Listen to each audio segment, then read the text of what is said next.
Florida needs to blitz and blitz often against him. Can they rattle Young? Chad and I headed to Gainesville tomorrow morning. We will kick off Outkick the Tailgate. We are live at 9 a.m. Eastern from college campuses across the South, all college football season long with Outkick and Fox. Chad, we head to Gainesville tomorrow. The tailgate bus will be set up right behind center field of the baseball stadium, previewing Florida and Alabama. Looking forward to what's going to be a fun season and kicking it off with the number one team of the country. Well, and kicking it off with what is the first true, legit, enormous SEC game. With all due respect to Kentucky and Missouri last week, which was a nice SEC network, nice game. The big boys are playing now with Florida and Alabama. By the way, first visit for Alabama to the Swamp since 2011, which is a crime. Wow. You want to go to the complete, 12-game SEC schedule, which will eliminate a lot of this. The SEC, though, does need to find a way to do a better job of getting more teams in the rotation more often. Really looking forward to it. Looking forward to seeing the atmosphere. I don't think this game is going to be particularly close, though. I think the line is now down to 14.5. It was at 15.5 yesterday. If it's going to, it was. If it's going to be close, Chad, they need to play Richardson and only play Richardson. Here, though, is where I think that maybe it will be close. You got two sides of this coin in this game. Alabama right now is all passing game, and their passing game is enough to destroy anyone in America. They've got really good running backs. Their running game, though, has been very blah so far this season. So I don't think Florida has to put a specific interest into the running game and stopping it.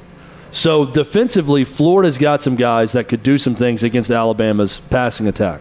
So maybe they slow them down a little bit that way. But on the flip side of it, Florida's got the second best rushing attack in America, and they're not great passing the ball. So for Alabama, who has, by the way, this is scary to think about, but maybe the best Alabama defense top to bottom since 2016. So the last 5 years, this is a very good Alabama defense.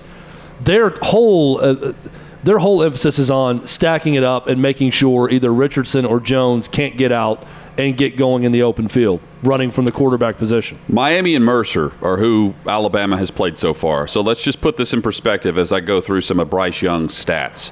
Florida needs to blitz and blitz often against him. Can they rattle Young early in this game in the first half and get into the third quarter where you've got it within a score?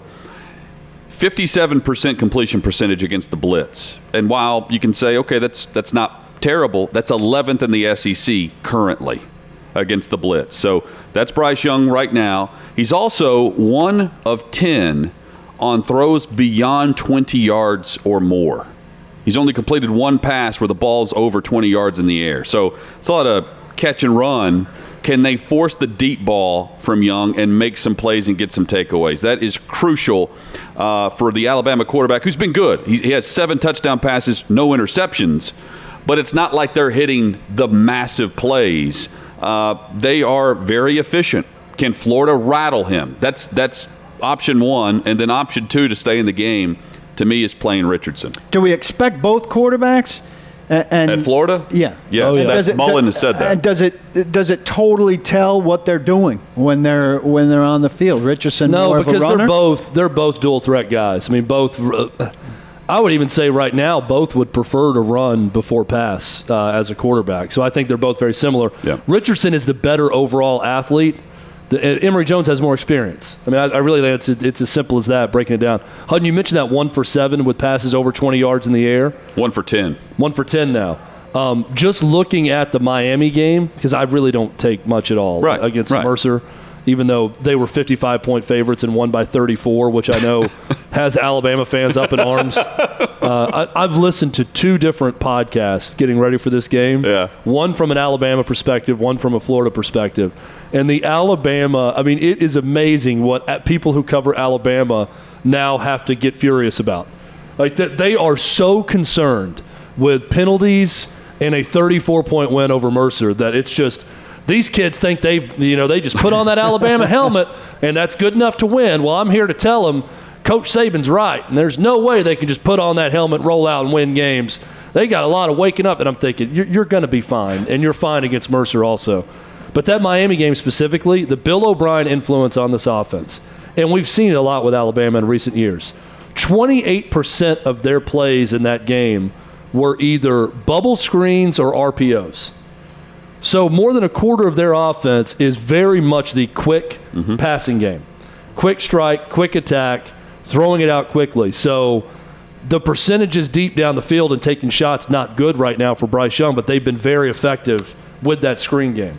It is amazing how quickly they reload. It doesn't take them half the season to figure out who their guys are. They just replace. They've had 4 first-round wide receivers selected in the last 2 drafts. They had 6 first-round players selected last year, 8 in the top 2 rounds. No other team had more than 2. I mean, and yet it is just a wave of talent year after year. 2020, they had 4 first-rounders, 7 in the top 2 rounds. 2019, 3 in the first, 4 players selected in the second. 2018, 4 first-rounders. 2017, 4 first-rounders, 3 in the second. I mean, it's just talent after talent after talent, year after year, where they're upset if they're not winning by 55 over Mercer. Imagine what they're taking for granted here, where they have 5-star after 5-star replacing these guys, and it's just a developmental team for NFL. It is NFLU. I can't even imagine what it's like to be an Alabama fan right now. Like, I can't even comprehend it. I'm listening to these things. I can't comprehend being nervous because your team won by 34 points against someone and being upset about that. But that's where Alabama is right now. Thanks for watching. Be sure to subscribe and hit the bell so you're notified every time Outkick 360 goes live. We are live weekdays, 11 a.m. Central, noon Eastern, right here across the Outkick Network. And while you're at it, like this video and let us know what you think in the comments below.